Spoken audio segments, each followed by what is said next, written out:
रामानुजन पैदा होने के 3 साल तक बोले नहीं। घर वालों ने सोचा कि कहीं ये बच्चा गूंगा तो नहीं है। 10 साल की उम्र में रामानुजन प्राइमरी क्लास में जिले में प्रथम नंबर पर आए। 13 साल की उम्र में रामानुजन खुद की ही थ्योरम बनाने लगे थे। उन्होंने मैथ्स की कभी भी अलग से कोई ट्रेनिंग नहीं ली। रामानुजन ने 11 साल की उम्र में कॉलेज के स्तर का मैथ याद कर लिया था। 13 साल की उम्र में एडवांस ट्रिग्नोमेट्री कर ली थी और खुद की थ्योरम बनाने लगे थे।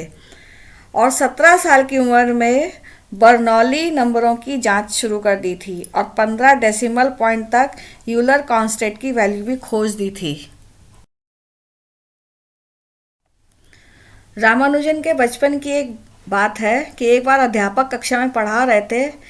अध्यापक ने छात्रों को बताया कि किसी भी संख्या को किसी उसी संख्या से भाग देंगे तो उसका उत्तर 1 आएगा। यह सुनकर सभी छात्र तो संतुष्ट हो गए, लेकिन रामानुजन ने तुरंत खड़े होकर अपने अध्यापक से पूछा, गुरुजी, अगर शून्य को भी शून्य से भाग देंगे तो क्या उत्तर 1 ही आएगा? यह सुनकर अध्यापक का दिमाग चकरा गया। उनके पास रामानुजन के इस सवाल का कोई जवाब नहीं था। बचपन में रामानुजन स्कूल जाने से बचते थे। इनके घर वालों ने यह देखने के लिए एक आदमी की ड्यूटी लगाई कि रामानुजन आज स्कूल गए भी हैं कि नहीं। रामानुजन अपने मैथ के पेपर को आधे से भी कम समय में पूरा कर लेते थे। जब रामानुजन 16 साल के थे तो उनके एक दोस्त ने लाइब्रेरी से जीएस कार की लिखी हुई एक किताब उनको ला कर दी। किताब का नाम था a synopsis of elementary results in pure and applied mathematics. इसमें 5,000 से ज़्यादा थ्योरम थी। रामानुजन ने पूरी किताब पढ़ ली। बस यहीं से उनका मैथ जीनियस बनने का सफ़र शुरू हो चुका था। गणित में जीनियस होने के कारण रामानुजन को सरकारी स्कॉलरशिप भी मिलने लगी थी, लेकिन उन्होंने मैथ में इतना ज़्यादा ध्यान लगा दिया कि बाकी सब्जेक्ट में वो फेल हो गए, सिर्फ मैथ में ही पास हुए थे। इससे उनकी स्कॉलरशिप भी वापस ले ली गई, छीन ली गई। रामानुजन मैथ के सवाल सॉल्व करने के लिए स्लेट का यूज़ करते थे। एक रजिस्टर भी रखते थे, उसमें ये स्लेट से फार्मूले उतारते थे।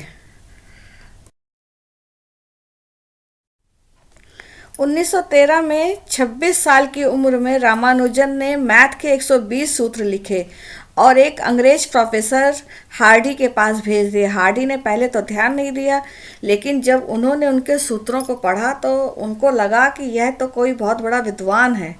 फिर उन्होंने रामानुजन को कैम्ब्रिज यूनिवर्सिटी बुलाया।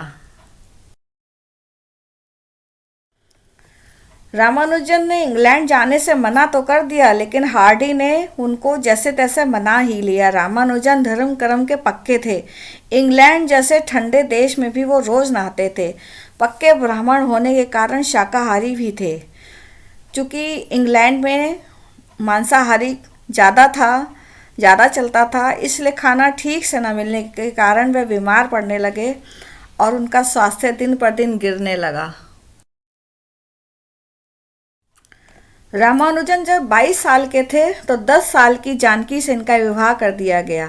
विवाह के बाद रामानुजन को हाइड्रोसील टेस्टिस यानी अंडकोश में होने वाली एक बीमारी हो गई। घर पर इलाज के पैसे नहीं थे। एक डॉक्टर ने इनकी फ्री में सर्जरी कर दी। सर्जरी के बाद वो बीमार पड़ गए, लेकिन बाद में वो ठीक हो गए। रामानुजन जब इंग्लैंड में थे तो उन्होंने एक बार आत्महत्या करने की सोची थी। मौके पर पुलिसकर्मी ने इनको पकड़ लिया। वो उनको जेल में भेजने ही वाला था, लेकिन प्रोफेसर हार्डी ने हस्तक्षेप किया और पुलिसकर्मी से झूठ बोल दिया कि रामानुजन एक रॉयल सोसाइटी के फेलो हैं और उसको तुम जेल नहीं भेज सकते। लेकिन उनकी बात बाद में सच हो गई। रामानुजन वाकई बाद में रॉयल सोसाइटी के फेलो बनाए गए। चूँकि रामानुजन तमिलनाडु में पैदा हुए थे, तो रामानुजन के जन्मदिन को तमिलनाडु में आईटी डे के रूप में मनाया जाता है और पूरा देश उनके जन्मदिन को नेशनल मैथमेटिक्स डे के रूप में मनाता है। रामानुजन ने अपने 32 साल की लाइफ में 3,884 इक्वेशंस बनाई। इनमें से आज तक कई तो अभी भी अनसुलझी हैं।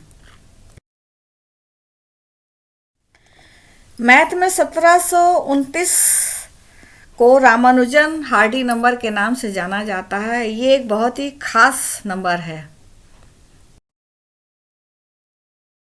श्रीनिवास रामानुजन को मैन हु नो इन्फिनिटी भी कहा जाता है, क्योंकि 60% से ज़्यादा इनफाइनाइट सीरीज के सूत्र उनके ही दिए हुए हैं।